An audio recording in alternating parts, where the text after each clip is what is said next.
Hi, back again. I want to help you with this part right here, the part one poetry.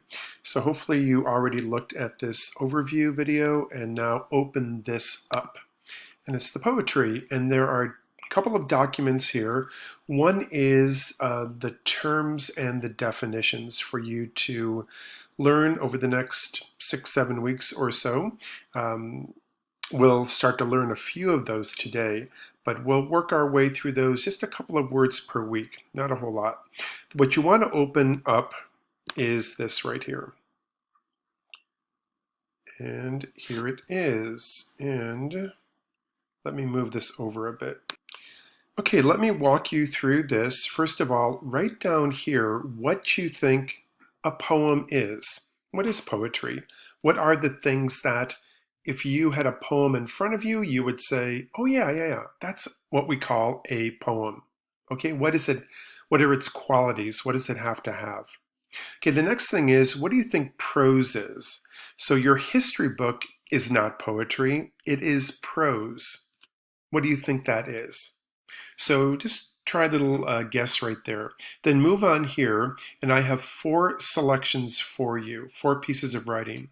And I will read those to you because sometimes that helps to hear them. And then afterwards, I want you to rank them. Which one do you think is the most poetic? All the way down to the least poetic. And down here, you'll write a little bit of what's behind your choice. Okay? Letter A. Roses are red, violets are blue.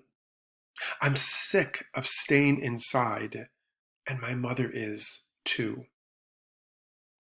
Choice B. The police arrested 2 men who were driving 100 miles per hour. C. Sundays too, my father got up early and put his shoes on in the blue-black cold. Then, with cracked hands that ached from weekday work, he made the banked fire blaze. No one ever thanked him. And finally, D. I will shelter you in the curve of my body from all the harms of the dark. Okay, so do what I've asked you here, and that's the first part. Okay, the next is this. I have a little bit of the Ballad of Birmingham, which you remember from last semester. Here, this is the poem, part of it, and then next to it is a prose interpretation of it. This is prose, this is poetry. After that, I'm asking you 5 things about these two that distinguish the two of them.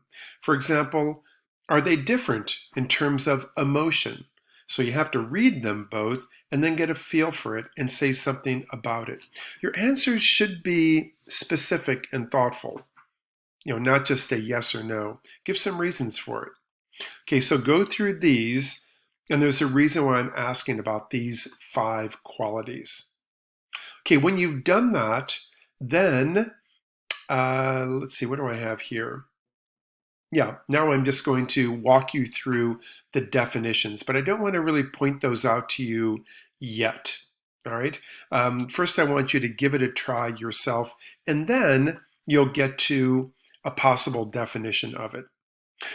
After that, I then tell you, okay, let's now move on to the next thing, which is that you're reading a little bit of the book that we have for the rest of the quarter. And I've broken it up into this schedule. And I'll keep repeating this, but just so you have an idea of it, we're going to do a little bit of poetry and a little bit of prose every week.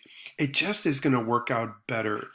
Yes, I could have done 3 weeks of one, 4 weeks of the other, but this way we stretch them both out and we won't get bored of one thing at a time. We'll mix them up together and we'll see how the two of them are interacting a lot. So for this week, we're working on poetry versus prose and then the first chapter of Serendib. And I will give another one of these videos to walk you through that. The hope is that by the time you get to this point, you have a pretty good understanding of what poetry is and what prose is. All right, that should do it for this. Finish up all of the questions here, upload it to me, submit it to me, and then move on to the next assignment. Thanks.